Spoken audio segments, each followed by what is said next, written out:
Siap Bapak Ibu? Siap. Bismillahirrahmanirrahim. Assalamualaikum warahmatullahi wabarakatuh. Waalaikumsalam. Bapak dan Ibu,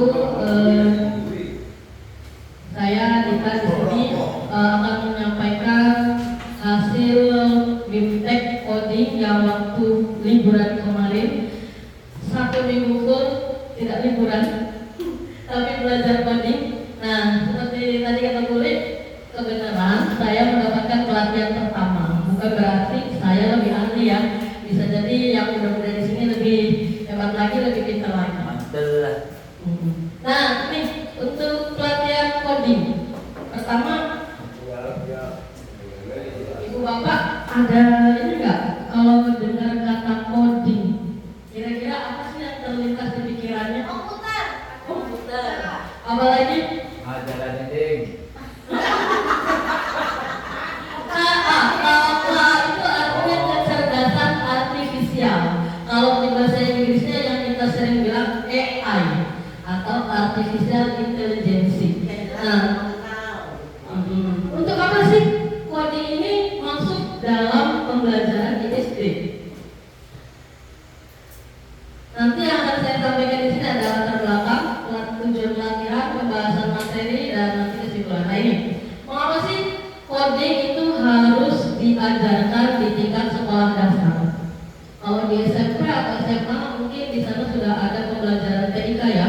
Kalau di SD ini belum ada. Jadi mulai tahun ajaran sekarang pemerintah dan usulan dari Bapak Wakil Presiden ini tentang harus diadakan pembelajaran coding dimulai dari dasar. Kenapa? Karena Pak Bu, zaman sekarang tidak menutup kemungkinan anak-anak kecil itu sudah banyak yang menggunakan gadget, internet, komputer, handphone, semuanya sudah menggunakan AI. Nah, kalau kita tidak dibarengi dengan pendidikan dasarnya atau istilahnya untuk membatasi, membentengi supaya penggunaan itu tidak berlebihan atau tidak menjadi negatif. Nah ini gunanya pelatihan BIMTEK ini. Tapi jangan dipikir kalau pembelajaran coding itu kita belajar buat program yang bukan Pak. Awalnya juga saya pikirannya begitu. Ketika ikut BIMTEK, aduh saya nggak bisa apa-apa nih, nggak ngerti tentang program komputer. Ternyata di sana itu bukan bikin programnya, tapi khusus untuk sekolah SD itu adalah cara belajar atau berpikir secara komputernya. Jadi bagaimana sih komputer itu bisa canggih, bagaimana sih komputer itu bisa hebat. Nah ini diaplikasikan dulu ke anak-anak supaya anak-anak itu pola pikirnya seperti komputer. Nah, terus kemudian juga latar belakangnya lagi di dunia yang akan datang, di generasi yang akan datang itu semuanya sudah berlandaskan dengan AI semua. Atau think of internet, think of komputer, semuanya banyak yang menggunakan komputer, internet atau AI. Jadi kedepannya anak-anak didik yang kita ajarin hari ini itu mungkin mereka bisa tergantikan pekerjaannya dengan komputer. Nah, gimana caranya supaya masa depan mereka ini tidak tergerus sama komputer? Berarti kitanya harus bisa menanamkan kalau orang itu lebih hebat daripada komputernya. Karena apa? Yang menciptakan komputer siapa? Manusianya. Bukan berarti segala-galanya harus dengan komputer, tapi kitanya harus bisa kira-kira bisa menjadi bukan cuma pengguna, tapi pembuat internetnya, pembuat programnya. Nah itu latar belakang tujuan pembelajaran coding. Nah ini nanti Bapak Ibu di sini kita akan belajar tentang mendefinisikan konsep dasar coding, konsep kecerdasan artifisial, bisa menerapkan sendiri pembelajaran coding dan proses pembelajarannya. Jadi nanti kedepannya coding ini akan menjadi satu mata pelajaran seperti mulok. Kayak bahasa Sunda, bahasa Cirebon, bahasa Inggris, nanti jadi tambahan satu lagi coding. Sebetulnya coding itu ada 3 opsi.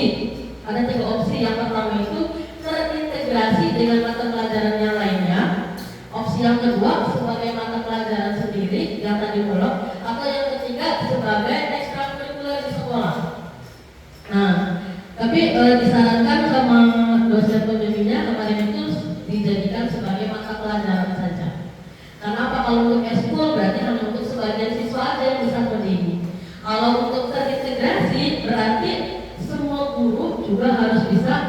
pembelajaran coding.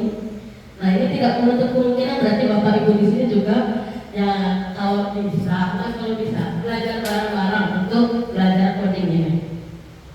Kemudian nanti kita bisa belajar menyusun pembelajaran coding dan KA yang berkontribusi pada pencapaian dimensi profil lulusan, sama kayak tadi ya pembelajaran mendalam juga.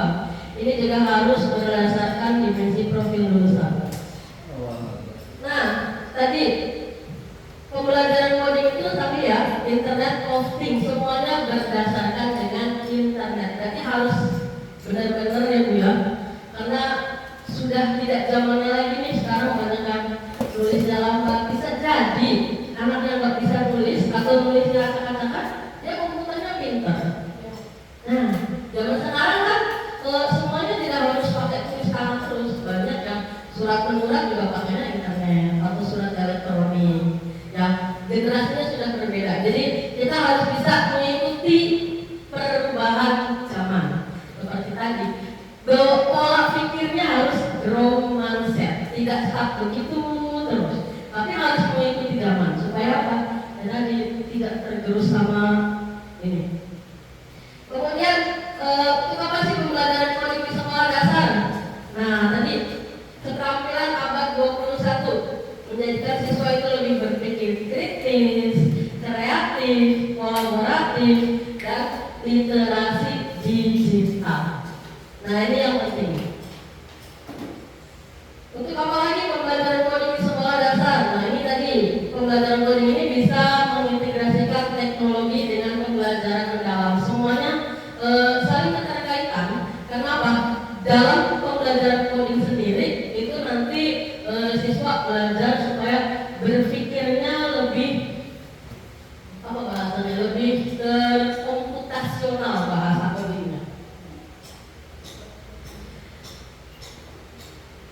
Nah ini nanti yang akan kita pelajari ini khusus untuk guru kelas 5 sama guru kelas 6.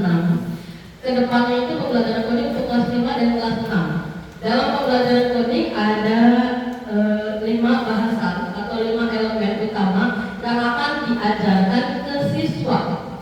Yang pertama tentang berpikir komputasional, yang kedua algoritma dan pemrograman dasar, yang ketiga literasi digital dan etika teknologi, yang keempat pengenalan kecerdasan artifisial, yang kelima proyek unplugged dan plugged coding. Plugged unplugged. Nah, semua pembelajaran ini terintegrasi dengan pembelajaran mendalam tadi ya, joyful, mindful, sama meaningful. Ini elemen utamanya. Nanti di dalam buku coding itu atau di modul ada 5 bahasan yang akan dipelajari sama siswa. Dan gurunya berarti harus bisa atau harus menguasai tentang ini dulu nih, 5 elemen utama. Bukan elemen api, ayo ya.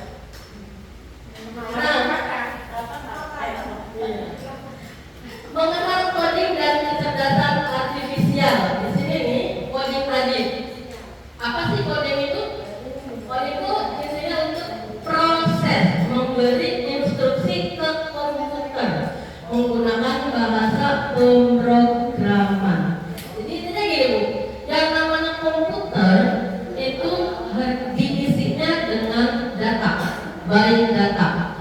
Kalau di komputer tersebut tidak ada datanya, berarti komputer itu tidak bisa dimanfaatkan. Beda dengan manusia. Manusia datanya nggak ada di otaknya. Ya. Kalau manusia datanya kosong belum bisa, bahasanya kurang pintar.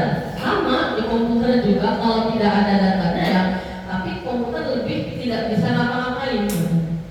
Nah yang kedua, kalau komputer itu diberi datanya sedikit, komputer itu mengolah datanya, hasil outputnya juga tidak akan mendetail atau bisa jadi salah. Contoh, kita jalan-jalan ke gunung misal, pakai yang namanya Google Map. Kalau banyak orang yang jalan ke situ, biasanya Google Map-nya jalannya benar nih, karena banyak yang sudah pernah menggunakan Google Map ke situ. Jadi jalannya sudah, jalan belok kanan belok kiri itu sudah banyak percabangannya.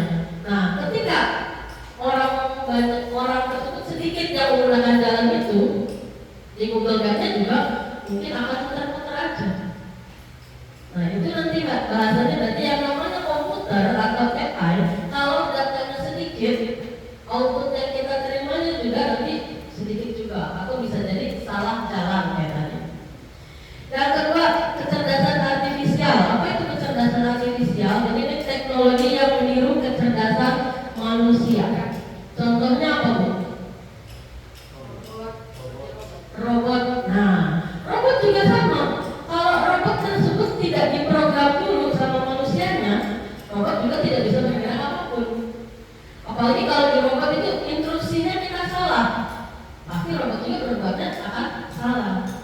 Nah, intinya semua coding dan KA ini intinya teknologi hanya membantu pekerjaan manusia.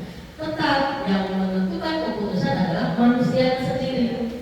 Jadi kita boleh menggunakan KA atau menggunakan coding dan kecerdasan artifisial atau AI, tapi tidak harus bergantung padanya. Yang ketiga, nanti pembelajaran difokuskan pada logika, pola, dan algoritma. Nanti di SD itu bukan tentang rumus-rumusnya, tapi anak-anak ini bermain logikanya, ya, bermain polanya. Nah ini pembahasan yang pertama tadi di 5 elemen itu tentang berpikir komputasional. Apa itu berpikir komputasional?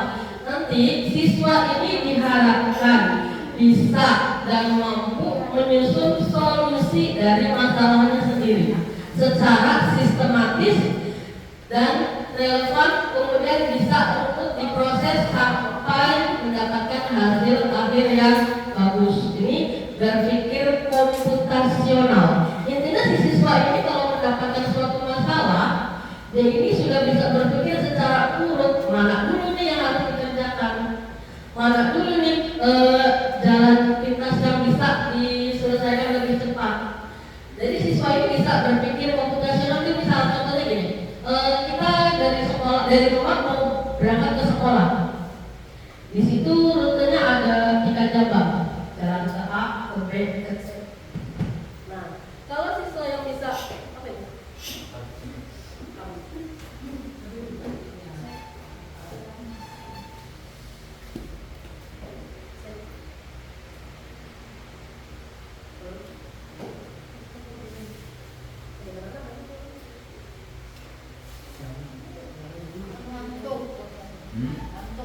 Ngantuk ya tuh. Lagi seru-seru coding. Coding mau jadi. Nah, Ya lah, kita pakai mic guys. Lanjut. lanjut. Ada santai. Contohnya gini nih, kalau misalkan cara berpikir komputasional itu bisa memecahkan masalah dengan lebih cepat, lebih efisien. Misal tadi dari rumah mau berangkat ke sekolah, kira-kira mana nih jalan yang akan ditempuh? Ada 3 jalan. Lewatin.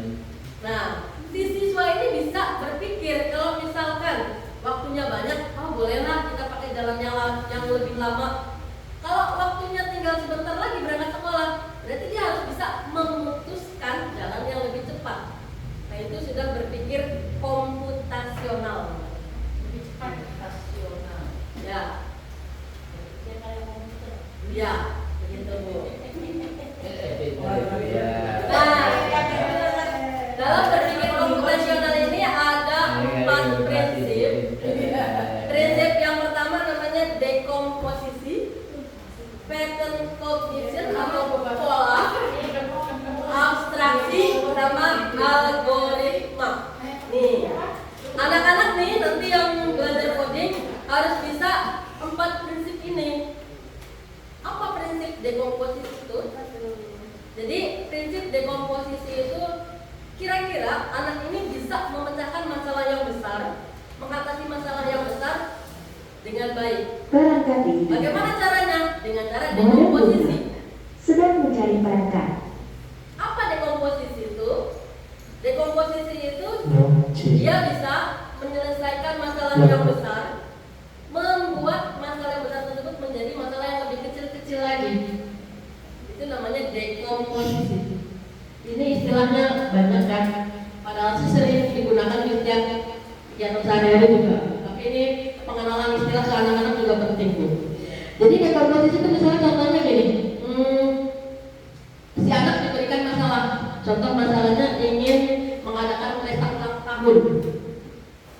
Nih, Buya dikasih proyek, silahkan mau mengadakan pesta ulang tahun. Kira-kira apa aja yang dilakukan untuk mengadakan pesta ulang tahun? Belajar dulu Bu ya. Siapkan dekorasi, menyiapkan undangan, beli kuenya, ya, ngasih snack, kasih makanannya, kasih makanannya, sama acaranya. Nah, ini budak sudah berpikir dekomposisi. Satu masalah dipecahkan menjadi masalah-masalah yang lebih kecil. Nah, dari situ berarti sudah bisa menyelesaikan dekomposisi. Yang kedua, pengenalan pola. Nah, kalau pengenalan pola ini adalah pola kesamaan. Kita cari tahu dulu kalau yang ulang tahun itu polanya apa aja sih? Contohnya gini, kalau ulang tahun tuh biasanya makan dulu tak, atau ini dulu, itu dulu. Nah, dari pola ini kita bisa menentukan yang lebih efektif itu apa dulu acaranya. Apakah makan-makan dulu, baru tiup lilin, atau tiup lilin dulu, baru makan-makan. Nah, ini dalam kehidupan sehari-hari siswa ini harus bisa memecahkan pola yang lebih efektif. Tuh, namanya pengenalan pola. Yang ketiga namanya abstraksi. Nah, kalau abstraksi ini artinya anak nanti diajarkan bagaimana caranya mengolah informasi yang penting, yang lebih urgent, dan mengesampingkan informasi yang tidak penting. Contoh kayak tadi, Ibu kan mau mengadakan pesta ulang tahun.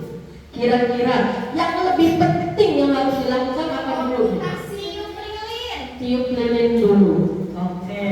Yang tidak pentingnya apa? Harus dikesampingkan dulu. Yang tidak pentingnya apa? Mikir, kalau bolu itu digawainya sama apa sih? Nah, penting nih kira-kira mikirin cara membuat bolunya. Enggak kan? Nah, atau mikiran gini, aduh pakai bajunya yang mana nih? Ganti bolak-balik 10 kali. Nah, itu hal yang tidak penting untuk dipikirkan. Nah, jadi si anak kira-kira nanti bisa memilih informasi yang penting dan yang tidak penting.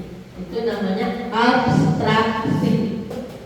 Yang keempat namanya algoritma. Kalau algoritma tersendiri itu adalah terstruktur atau urutan-urutan yang logis sehingga programnya bisa dijalankan secara urut dari awal sampai akhir. Kayak tadi mau ulang tahun, urutannya biar polanya biar rapi, urutannya apa dulu? Dari pembukaan dulu, kemudian sambutan, kemudian berdoa, tiup lilin, potong kue, makan, kemudian gado, pulang. Nah, itu urutannya itu harus dilakukan secara urut. Namanya algoritma. Sama kayak komputer. Kalau komputer diberi urutannya acak, apa yang terjadi? Ngelag, loading. Ya, sama kayak manusia. Kalau manusia dikasih urutannya acak, pasti dia pola pikirnya juga akan turun sendiri. Gak bisa, mana dulu nih yang harus dikerjakan. Nah, dia harus bisa berpikir secara algoritma, mendahulukan secara urut ininya ya, apa namanya? Urutannya harus dilakukan secara sistematis. Nah, yang kedua nanti yang akan kita lakukan di kelas itu selain pembelajaran komputasional ada pembelajaran coding plugin. Plug, dibacanya plug dan plug. Nah, jadi nanti ketika di dalam kelas ini tadi bisa ya, bisa terintegrasi, bisa melakukan pembelajaran sendiri. Jadi plug ini adalah pembelajaran coding yang menggunakan alat digital. Contoh menggunakan komputer, menggunakan infocus, menggunakan internet dari YouTube. Nah, itu namanya plug. Atau bermain game dengan aplikasi-aplikasi. Banyak ya sekarang di buku-buku atau di platform YouTube tuh, kalau mau kita belajar matematika yang mau pakai plug atau menggunakan internet banyak. Atau kalau yang pengen gampangnya, seringnya banyaknya kita pakainya Canva. Di situ banyak tuh mau apa aja bisa. Banyak tentang soal, materi. Nah, itu namanya pembelajarannya plug, menggunakan internet atau coding dan K. Yang kedua, pembelajaran coding ini bisa dilakukan dengan metode unplug. Unplug ini tidak menggunakan alat, tapi bermain menggunakan pola sendiri atau tidak menggunakan alat sama sekali. Contoh misal kita gini, mengurutkan langkah-langkah kayak tadi misal Pak Teguh 1, 2, 3, 4, 5, 6. Kalau yang polanya 2 atau ganjil harus diam, bisa nggak? Coba kita pakai yang tepuk. Kalau yang genap tepuk. Dari Pak Teguh ya, 1, 2, 3, 4, 5, 6, 7, 8, 9, 10, 11, 12, 13, 14. Yang genap jangan menyebutkan angka, tapi pakainya tepuk. Nah ini bisa menggunakan metode unplug, pengenalan pola. Coba dicoba Pak Teguh. Berhitung mulai. 1, 3, 5, 7.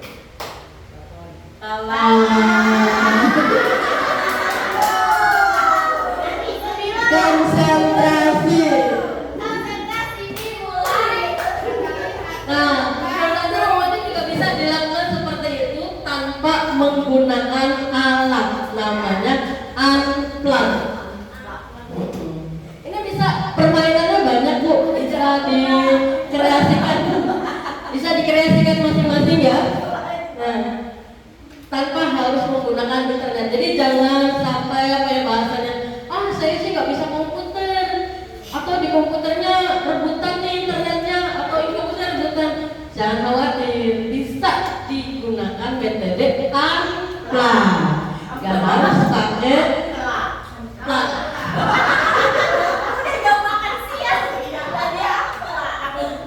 Nah, contoh nih.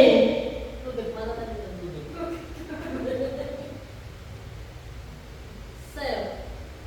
Nah ini pengenalan pola tadi ya. Kalau tadi Pak Teguh pakainya metode unplug, sekarang kita pakai metodenya plug atau menggunakan alat.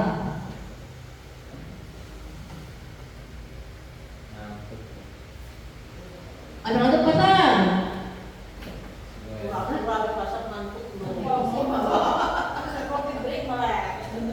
Jadi kemarin cakap bawa pil ya.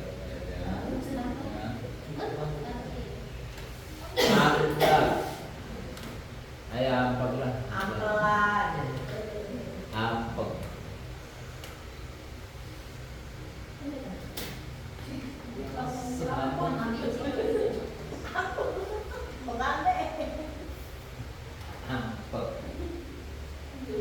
Pak.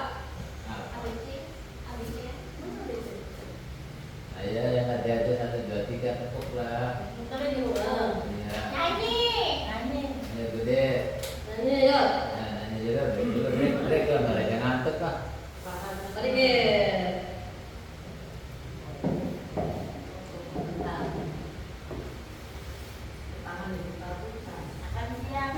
Itu contoh yang pola ya.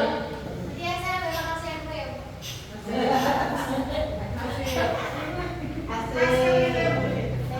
Mau kan? Emang ada kan? Boleh tinggal pesan aja. Ambil saya.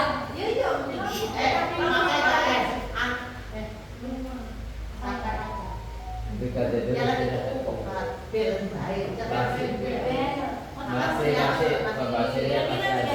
Iklan dulu. Iklan. Jadi waktu pas di sana tuh Pak, bukan belajar codingnya, kita tuh bukan belajar tentang codingnya, tapi belajar materinya. Materi tentang codingnya loh. Nanti nggak jadi di sana nanti ada 5 modul, tapi untuk materinya ada 3 modul. Jadi dari 3 modul ini ada 1 modul itu ada 2, 3 CP. Jadi nanti masing-masing ada 6 dibagi 2, nanti ada yang semester 1, semester 2 itu loh. Contoh materi codingnya kayak gimana? Contohnya. Tadi Pak yang berpikir komputasional itu tuh diajarkan ke anak. Nah ini kalau yang menggunakan metode plug, menggunakan game. Aku belajar PowerPoint, belajar Jadi intinya anak-anak tuh Pak harus bisa berpikir komputasional, harus bisa berpikir logis, logika pakai algoritma gitu. Bukan gawe programnya. Nah kayak tadi bacaku 1, 2, 3, 4 tadi pakai tepuk-tepuk ya, itu metode unplug. Kalau sekarang pakai plug. Kira-kira yang kosong isinya apa nih Pak? Bintang. Apa? Bintang apa? Segitiga. Nah, nanti anak-anak bermain ini nih. Iya, mobilnya bisa jalan. Oh. Coba yang ini. Apa dulu? Lingkaran. Hah? Lingkaran. Lingkaran. Kita coba lingkaran. Bener nih. Bener ya? Bener. Lingkaran lagi. Tuh. Iya. Banyak kok sebetulnya aplikasi yang menggunakan yang bisa digunakan untuk tingkat sekolah dasar itu banyak. Ada 50 tapi kebanyakan maksudnya ada 50 lebih. Tapi kebanyakan 1, 2, 3 kali pakai gratis. Keempat kesananya bayar. Gede. Kendalanya di situ juga kalau belajar coding. Kalau satu lagi nih, Muhammad mau isinya apa? Ayo coba, pikir dulu. Maju. Bintang.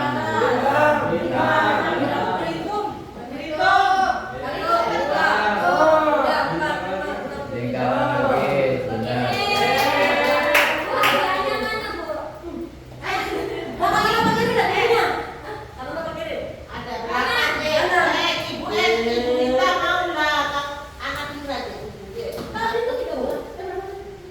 Ibu.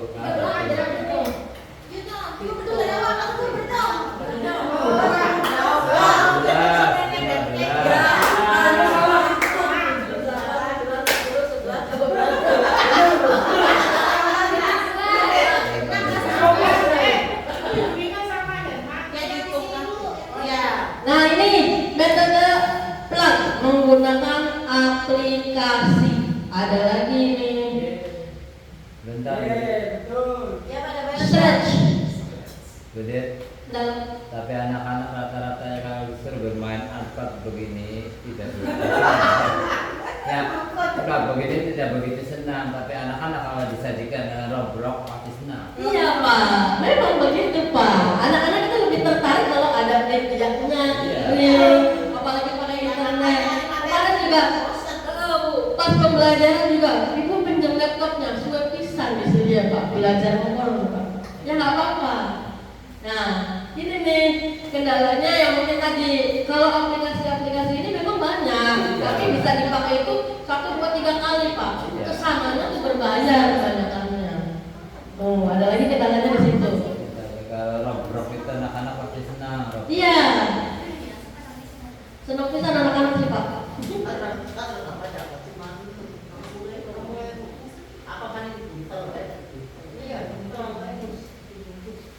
Apa? Bisa nih dari sini. Nasi padang baca.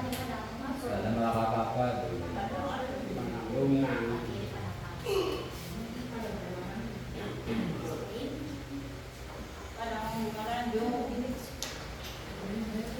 Ya Tanjungnya yang murah itu.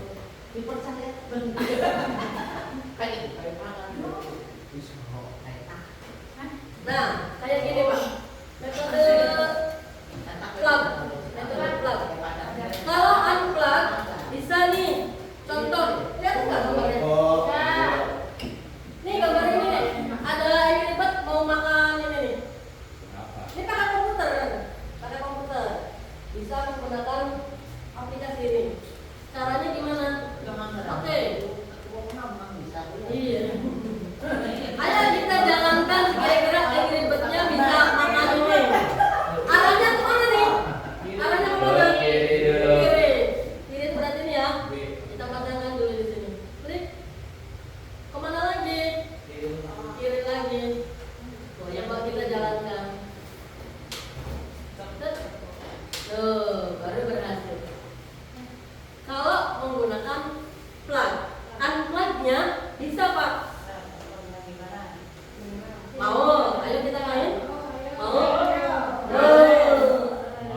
satu dulu, ini dulu. Ini. Main dulu sih. Makan sih. Main. Seriusan nih kosong main makan. Iya, main lagi. Nah, suwe-suwe nang dari udah berulang. Nah, ini menggunakan plug atau pakai AI. Sekarang kalau pengen yang unplug, gimana caranya? Tidak menggunakan internet. Nah, caranya gini. Coba sini Bu Puput.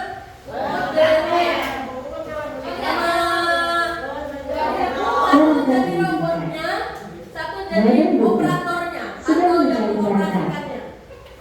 Saya kasih ini dulu. Geser di tengah. Cek. Dek, kira-kira Bu Puput harus bisa mengambil teh botol ini, tapi tidak melihat ini. Bu Puput sana, hadapnya sana. Dari sini. Nah, silakan. Bila ini kasih instruksi ke Bu Puput. Kemana dulu? Kemana dulu? Ada bom.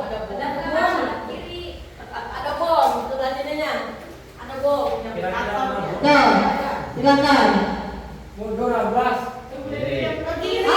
Ini kiri, mulainya sama kiri Bu Puput beda ya. Ini yang buku. Nah. Kiri buku buat jalannya. Satu.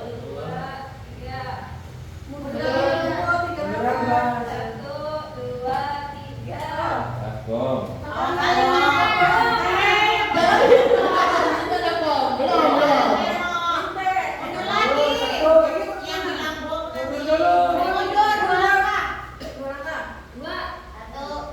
Oh, berarti kira-kira pas kotaknya. Nah. Itu menggunakan metode unplug. Jadi meskipun tidak ada internet, tidak ada ini, masih tetap bisa belajar coding.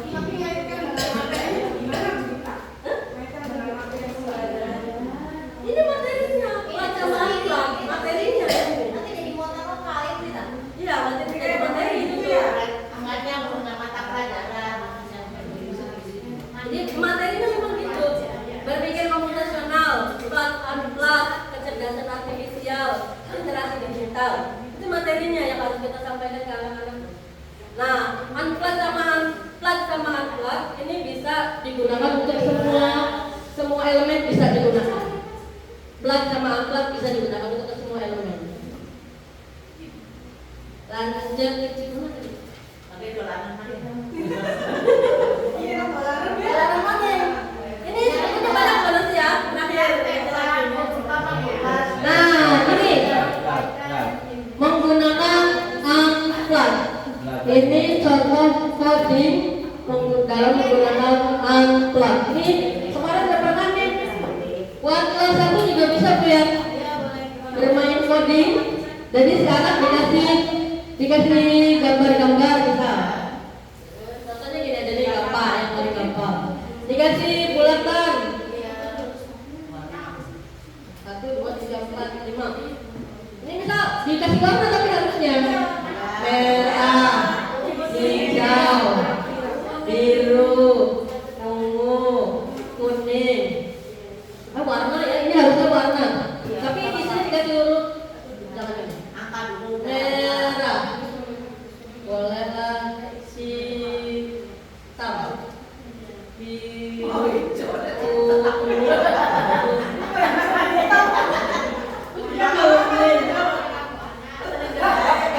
Nah, nanti buat tinggal dikasih ini aja. Misal warna merah itu 1, 2, 3, 4, 5.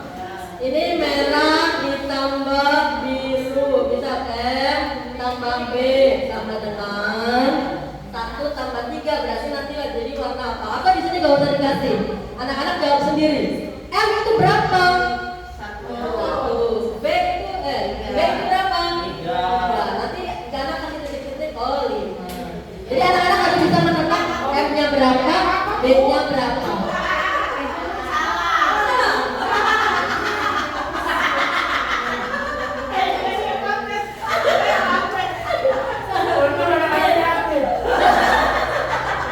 Bukunya juga manusia berarti ya.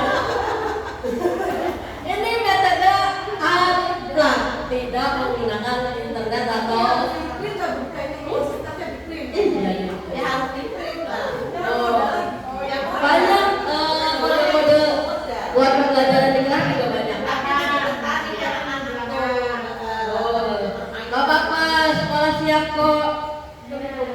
Printernya ready.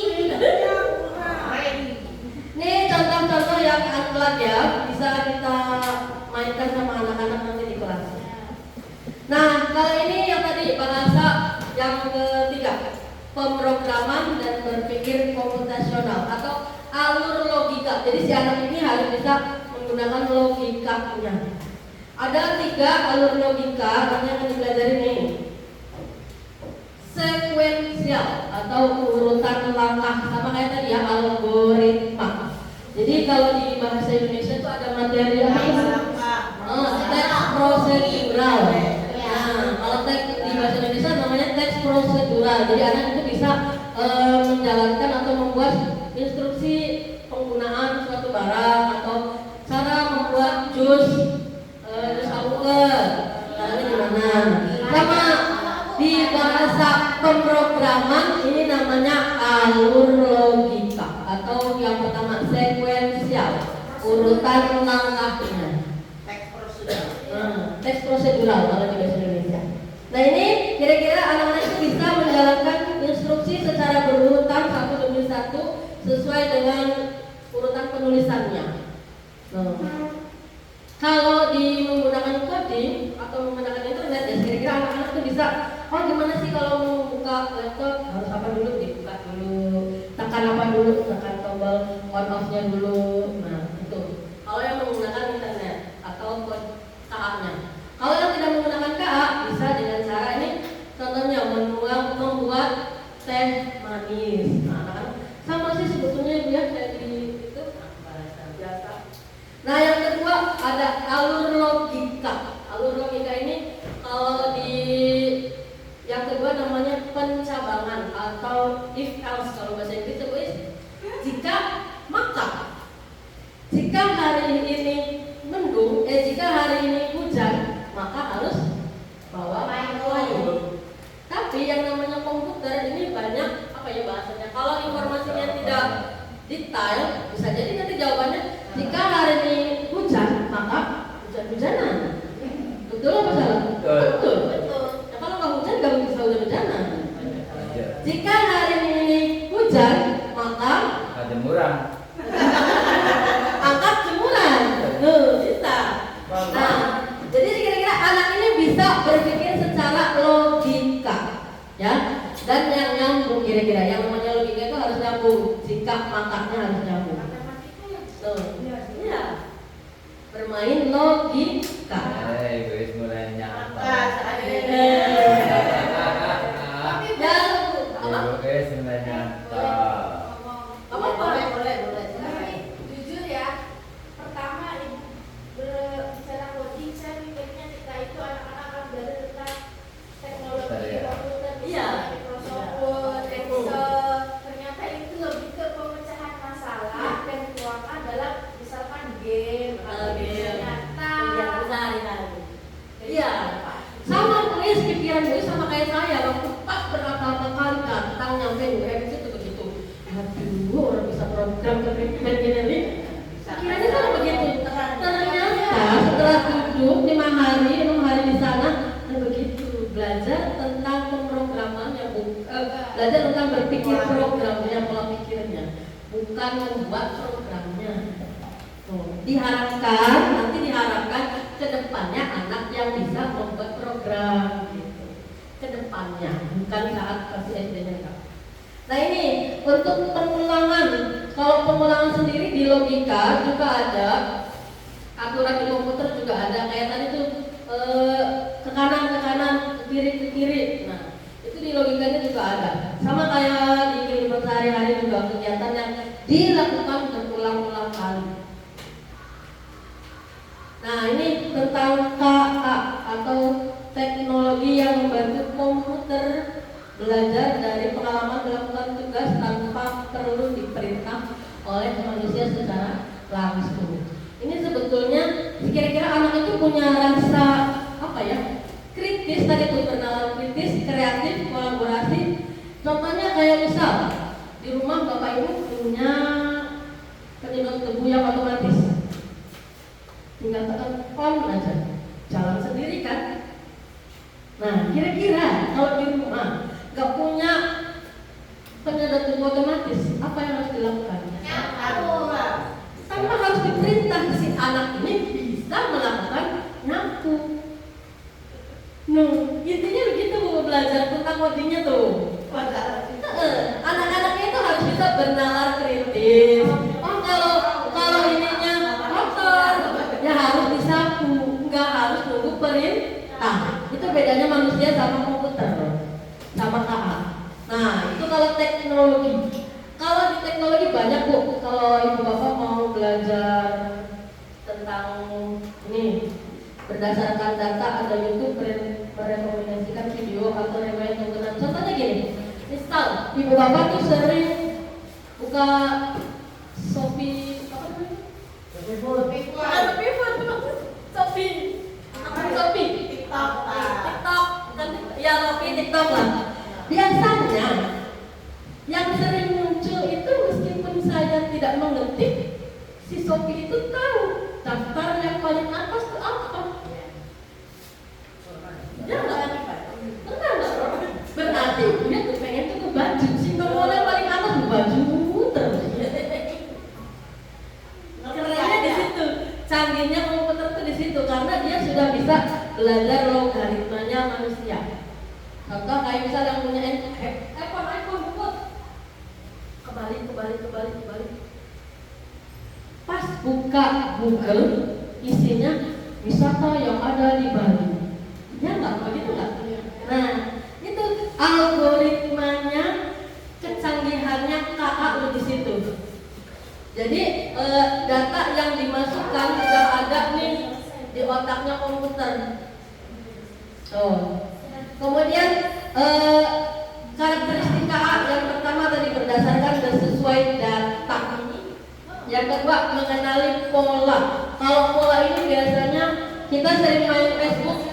Ibu Alvina atau Bu Yat punya Facebook. Biasanya kalau yang Facebook itu ada Anda bersama siapa. Saya ngeklik dulu nih, saya foto sama Bu Lili. Saya ngeklik, oh ini bersama Ibu Fauzia Juliani. Nanti yang mirip Ibu Lili akan keluar lagi mukanya seperti Ibu Lili, tapi namanya bukan Ibu Lili, mirip. Namanya jadi Ibu Lili. Itu algoritmanya Facebook karena mengenal polanya sama, mirip, bukan berarti sama ya. Makanya bisa terjadi hoax itu. Nah, kalau yang terjadi hoax itu kan Bu, kecanggihan AI Bu. Iya. AI-nya semakin canggih, jadi orang-orang itu makanya nih nanti dibahas tentang namanya literasi digital. Gimana caranya anak-anak itu tidak menggunakan AI secara negatif. Nah, di minimalisir kira-kira anak itu tidak menggunakan yang negatif. Apa karakteristik AI-nya? Yang ketiga mampu beradaptasi. Nah kayak tadi, kalau waktu di kebutuhan Google-nya belum muncul nih jalan ini nih, nanti bisa jadi beberapa hari kemudian atau beberapa bulan kemudian lewat jalan itu lagi sudah berubah. Artinya Google-nya sudah bisa langsung beradaptasi karena banyak data yang sudah masuk. Nah Ibu, apa bedanya KA dengan manusia? KA ini tidak memiliki perasaan, hanya mengikuti instruksi. Maka dikongkon bae menggawekan Ibu. Maka beli dikongkon ya enggak. Nah, kalau manusia bedanya apa? Manusia itu punya pola pikir, ya, bisa berpikir sendiri. Kayak tadi, gimana caranya supaya menumbuhkan perasaan anak itu? Kalau kotor, ya panang, sapu. Jangan kayak robot, bakal dikongkon, dikerjakan, beli dikongkon dan menungkai. Ya kan? Karena itu bedanya manusia sama komputer. Kemudian belajar dari data dan program yang diberikan. Kalau komputer semakin banyak data yang diberikan, semakin kompleks data yang diberikan, komputer semakin bagus. Sama padahal sama manusia juga. Semakin banyak belajar manusianya, berarti semakin pinter. Pikiran terus. Tapi bedanya gini Bu, kalau komputer sih belajarnya kuat. Bedanya sama manusia, banyak yang dipikirkan, berarti manusia pikirannya lebih banyak nih Bu. Lebih hebat berarti. Ya ketika kalau komputer itu hanya memahami yang ada dalam datanya, kayak tadi itu Bu, datanya itu aja. Berarti untuk mengerjakan yang lainnya nggak bisa. Manusia itu berkembang. Nah, manusia itu ada pertumbuhan, ada perkembangannya. Jadi bisa memahami semua konteks yang ada. Karena kayak tadi robot penyapu, ya wis bisa cuma nyapu doang, belum bisa ngepel. Pengen ngepel lagi, ya beli lagi robot yang bisa ngepel. Oh, bedanya manusia bisa nyapu dewet, bisa ngepel dewet. Yang keempat, hanya bisa membuat keputusan berdasarkan angka dan pola. Nah, ini kalau komputer, ya ini yang diberikan gambar. Perangkat diduga. Modern Google sedang mencari perangkat. Nah, kalau angka sama polanya yang diberikannya gambar ikan aja, gambar ikan terus yang diberikan nama robot. Kira-kira nanti kalau diberikan gambarnya kucing, dia bisa jawab ke robotnya? Enggak, karena dia tahunya gambarnya ikan. Nah, polanya yang dia tahu itu cuma gambar ikan. Ada sisipnya, ada ekornya, ekornya, ada siripnya. Nah, nggak ada kakinya. Ketika dikasih gambarnya kucing, yang ada kakinya, ada ininya. Nah, maka komputer itu akan nggak bisa berpikir. Beda dengan manusia. Kalau manusia ini bisa memutuskan berdasarkan pertimbangan tertentu. Kalau komputer contohnya misalnya gini, kalau di guru ya belajar asesmennya dengan cara komputer. Kalau salah, ya udah salah. Hanya untuk pelajaran KBC atau pilihan ganda. Kalau untuk menjawab atau mengerti soal esai, kira-kira komputer bisa nggak? Soalnya esai, bisa nggak? Nggak bisa. Karena apa? Ya komputer ini tidak memiliki perasaan, tidak memiliki emosi, tidak memiliki moral yang nggak ada. Beda dengan kita Buyan, oh si A nih gurunya nggak bisa, nulis sepeda dia lebih hebat, nilainya ditambahin A. Nah itu bedanya dengan manusia, punya perasaan, moral, etika sama emosi. Yang selanjutnya nanti akan diberikan ke anak-anak ada lagi tentang mesin cerdas dan non cerdas. Kalau cerdas itu intinya bisa belajar dari pengalaman dan memperbaiki kinerjanya sendiri.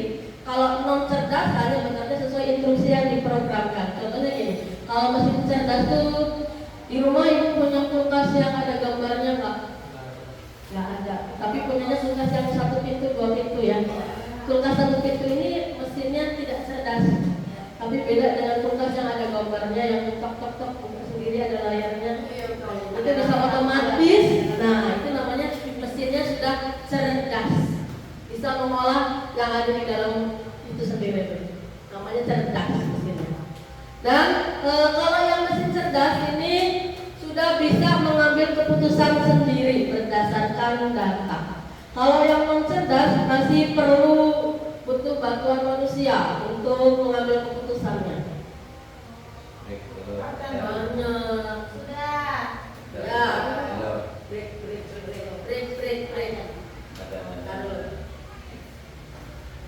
Minum dikit. Kalau di prakteknya, kata dia Bu, materinya banyak, makanya pusing. Yang lebih pusing lagi nih Bu, kan nanti kan jadi materi ya, jadi pelajaran sendiri. Sedangkan gurunya satu misal, konsekuensinya berarti harus mengajarkan untuk coding itu kelas 5 sama kelas 6. Kelas 5 sama kelas 6 dulu tahun sekarang. Belajarnya gimana? Kita tambahan dulu. Khusus untuk perkodingan. Iya.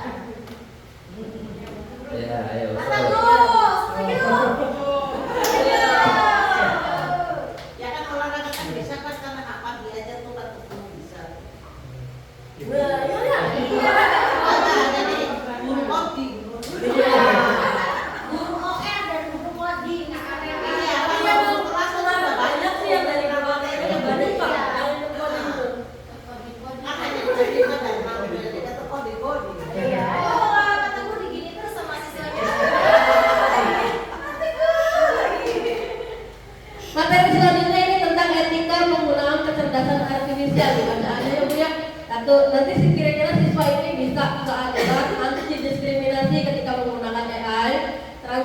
privacy, keamanan privasi data. Ini yang paling penting nih Bu, privasi data. Jangan sampai anak itu dibebaskan menggunakan AI.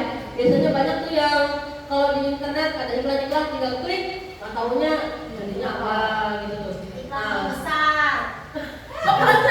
Besar. Iya. Algoritma berarti.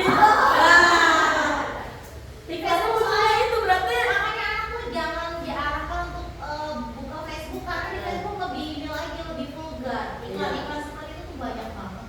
Iklan apa? Iya bro, oh besar kayak gitu. Banyak Bu. Banyak pun itu tuh kayak dari filter, lebih mending. Ya makanya sebenarnya Internet ada ada negatif. Nah ini nih nanti kita harus bisa mengajarkan ke anak ini nih etika penggunaan KA. Manusia tetap intinya manusia itu tetap mengendalikan semua yang ada dalam KA. Jangan sampai kita yang dikendalikan sama KA-nya. Artinya apa nih nanti jangan sampai kita jadi anak yang manggeran Bu. Nah kira-kira kita yang bisa mengendalikannya. Kedepannya nanti bukan hanya pengguna, tapi nanti anak-anak itu bisa menciptakan sendiri caranya. Nah ini penggunaan yang bertanggung jawab banyak Ibu.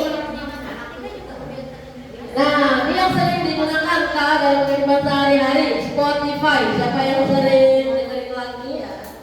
Ini yang paling banyak Spotify. Google Assistant. Google Assistant itu kalau sama kayak chatbot bukan?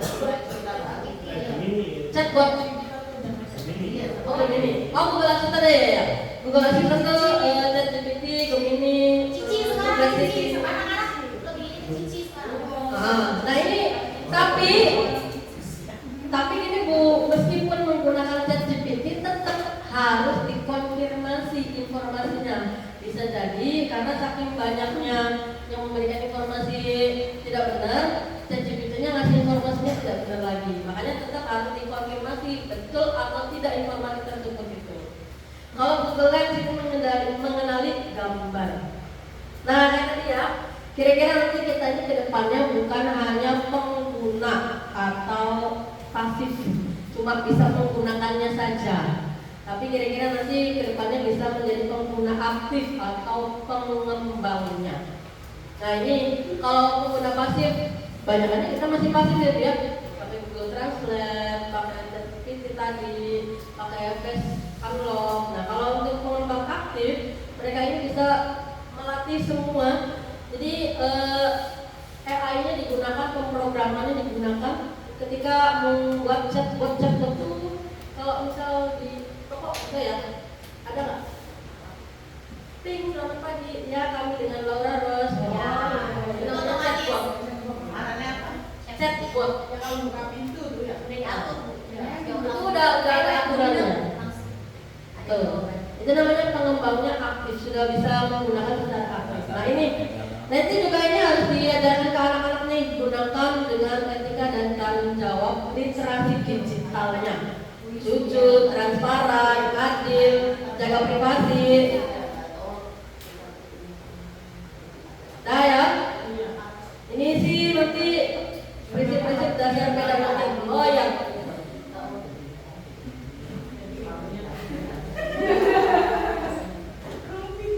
Kalau pedagogi coding ini sama dengan pedagogi kita kalau misalnya belajar ya, sama semuanya. Tapi ini harus lebih memahami karakteristik siswa, menguasai teori belajar dan prinsip pembelajaran. Sama kayak kalau kita keseharian belajar. Joyful, meaningful, learningful, ya boleh nanti PM sama. Nah ini nih, di pembelajaran coding ini diharapkan siswa itu bisa mengerjakan soal-soal yang hot.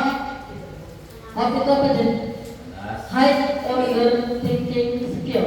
Jadi si anak ini bisa berpikir lebih tinggi lagi. Jadi nanti usahakan Bapak Ibu kalau membuat soal bukan jawaban yang tertutup. Usahakan membuat jawaban yang terbuka. Intinya misal jangan jawaban yang singkat-singkat. Nah itu memberikan pertanyaan dengan jawaban yang singkat itu membuat anak-anak itu pikirannya tertutup, jadi nggak bisa bermindset, nggak bisa berkembang. Gunakan soal yang menggunakan hot. Nah kira-kira bisa menggunakan dijelaskan atau misalkan dengan bagaimana cara menggunakan ini. Jadi kira-kira anak itu bisa berkembang sesuai ininya lah. Jangan soalnya pendek-pendek terus tiap kali esai atau tiap kali asesmen. Dan terakhir kesimpulannya, mengajarkan coding dan KA bukan sekedar mengajarkan teknologi, tapi tentang membentuk pola pikir kritis, kreatif, etis sejak dini, dan yang paling penting, guru itu memegang peran penting dalam mendesain pembelajaran yang bermakna, kontekstual dan berorientasi masa depan. Nah, diharapkan nanti siswa ini bisa berpikir kritis ya, seperti komputer. Ya, Pak tuh. Terakhir, boleh aku juga mau pantun. Ada cicak nempel di dinding. Dindingnya gambar cendrawasih. Bapak Ibu ayo belajar coding. Agar anak didiknya berprestasi. Nah, kemarin ada yang satu Bu, belajar coding tuh dikasih tahu tentang ini, membuat lagu. Nah, Mars, saya udah nanya ke ChatGPT Bu. Mas Haryo. ChatGPT